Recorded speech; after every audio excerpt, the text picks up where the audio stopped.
Hey guys, in this video I will show you how to delete Litmatch account. Alright, so let's begin with the video. So in order to delete your Litmatch account, you have to follow these steps.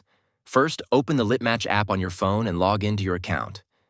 Once you're logged in, tap on your profile icon located at the bottom right corner of the screen.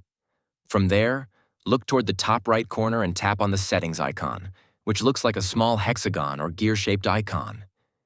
Inside the settings menu, scroll down until you find the account section.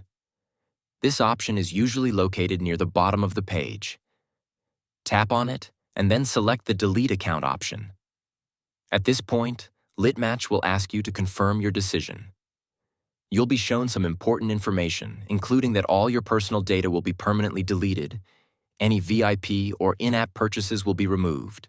You'll no longer own any party rooms, and your account information cannot be recovered. Make sure you read everything carefully, because once your account is deleted, it cannot be restored.